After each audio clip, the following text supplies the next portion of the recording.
Hi everyone, I'm thinking that you're super busy at the moment. Of course you are, when aren't you super busy? But right now, heading into the end of the year, well, things do tend to get turned up a notch or two, don't they? Which kind of reminds me of the lyrics of one of my favourite New Zealand artists, a guy called SJD. He sings, "Superman, you're crying, Superman, you need a rest. From all the constant flying, bullets bouncing off your chest. The world goes on without you, we'll be alright without you, for a while." Those lyrics hit differently when you're knee-deep in the end-of-year madness, don't they? Because let's be honest, there's a lot of supermen and superwomen in schools right now. Teachers, leaders, office staff, caretakers, all flying at full tilt, holding the place together with coffee, blue tack and sheer willpower. And it's impressive, really impressive. But it's also super unsustainable. Even Superman had to land sometimes. I guess the funny thing about this time of year is that we expect to be exhausted. It's almost a badge of honour, By this point in the term, exhaustion's basically a team sport. But I've always believed fatigue isn't a virtue, and running on fumes, well, it just isn't leadership. The world will go on without you. SJD was right about that. Your class, your school, your team, they'll cope if you take a breath, log off early, or stop answering your emails at 10 PM on a Tuesday. And in fact, they'll probably cope better because you'll be modelling what healthy leadership actually looks like. Like a lot of principals I knew, I regularly would power on through to the holidays. I told myself I'll rest later, after the reports, after prize giving, after the board meeting. By the time later arrived, I was just like a puddle of caffeine, and I'd spend the first week of the break staring at a wall, muttering about photocopier jams. 10 out of 10, would not recommend. Rest isn't the reward for finishing work. It's part of the work.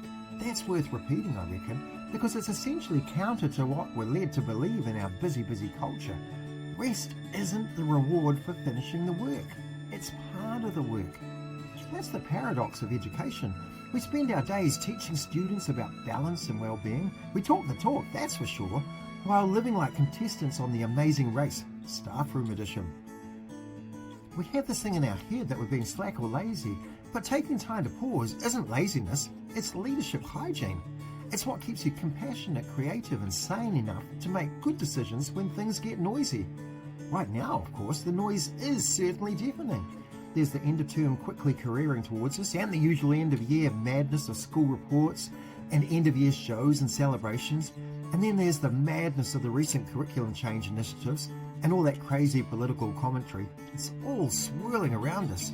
And amidst the storm, the temptation is to keep flying harder, faster, longer, because that's what you do when you're wearing a Superman cape.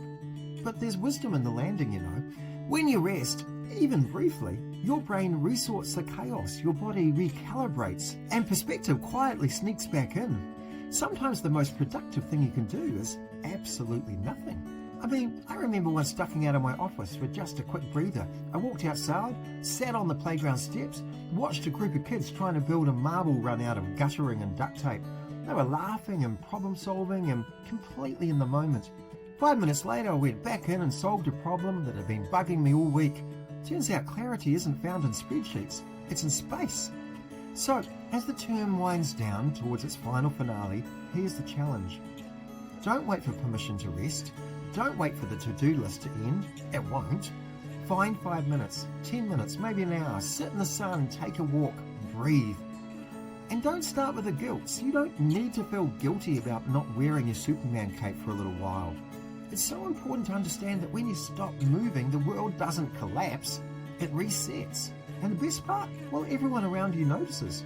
They see that you're human, that you value balance, that you're giving them permission to pause too. SJD's right, the world goes on without you, and that's not depressing, it's actually liberating. You can step back, close the laptop, let the cape hang up for a bit. You've earned it. The world will be alright without you, for a while. Now, if you've enjoyed this video, then you'll undoubtedly enjoy reading my book, Am I Having Fun? It's stacked full of great leadership ideas to help free up your thinking time, so that you can enjoy your job a lot more. Get your copy now.